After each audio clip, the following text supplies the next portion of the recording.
మీకు ఎన్ని పేర్లు ఉన్నాయి? 6. నా కొడక, వాడికి లేని ఆలోచనని నువ్వెందుకు రెచ్చావు? ఇలా జరుగుద్దని ఎక్స్పెక్ట్ చేయలేదు భయ్యా. నీకు దాన్ని పెడుతున్నాము.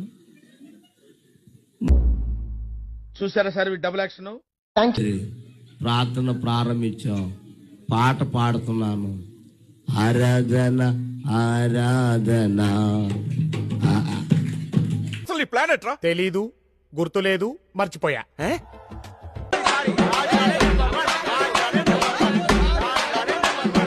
పేర్లు ఎక్కడ ఉండాలంటే జీవ గ్రంథములో రాయబడి ఉండాలి.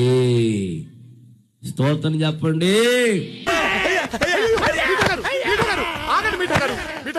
నా ముఖం చూసి క్షమించేయండి.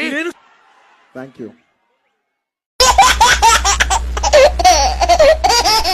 చాలా ఉన్నాయి, ఇంకా దాచాం కుప్పలు.